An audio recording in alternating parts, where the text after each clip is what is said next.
নমস্কার, সুভদ্রা রান্নাঘরে আমার সকল দর্শক বন্ধুকে জানাই স্বাগত। আমি শিউলি। আজকে দেখো আমি চিড়ে নিয়ে এসেছি। চিড়েগুলো একদম ফাইন চিড়ে। এই গরমের মধ্যে প্রচণ্ড গরম পড়েছে, তার জন্য ব্রেকফাস্টে বা টিফিনে যাই বলো না কেন, আমরা যদি চিড়ে খাই তো একটা হেলদি খাবার, স্বাস্থ্যকর খাবার, এবং শরীর এবং পেট দুটোই ভালো থাকবে। যার জন্য আর চিড়ে বা দই এগুলো খুব শরীরের পক্ষে উপকারী। আমি দই দিয়ে মাখবো। তো প্রথমে চিড়েটা আগে ধুয়ে পরিষ্কার করে নিই, তারপরে আমি তোমাদের দেখাচ্ছি আমি কীভাবে মাখবো।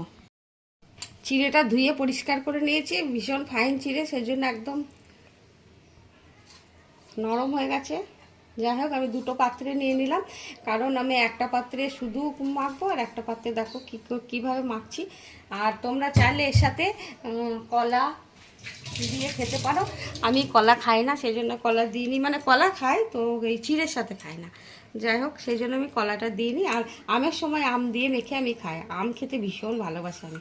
দেখো, এইটার সাথে আমি একটু মুরকি দিলাম, আর এইটার সাথে মুরকি দেবো না। এবার যারা মুরকি না খেতে ভালোবাসে না তারা মুরকি দেবে না, সেই জন্য দুটো। আর এটা আমি গুড় দিচ্ছি, হ্যাঁ, আর এখানেও আমি গুড় দিয়ে দিলাম। তোমরা চাইলে মধু দিতে পারো, বা কেউ যদি কোনো রকম ইচ্ছা করে সে চিনি দিয়েও মাখতে পারে। এখানে একটু টক দই দিয়ে দিলাম, এখানেও টক দই দিয়ে দিলাম, আর সামান্য একটু করে বিট লবণ দেব। আমি সামান্য 1 ফোঁটা বিট লবণ দিয়ে দিচ্ছি। এটাও অপশন, তোমরা চাইলে দেবে, নাহলে দেবে না। তবে একটুখানি লবণ দিলে কী হবে বলো তো, টেস্টটা ভারী সুন্দর হবে, যার জন্যে লবণটা দিলাম। এবার আমি এটা ভালো করে সুন্দর করে মেখে নেব। দেখো, আমার চিড়ে মাখা একদম রেডি।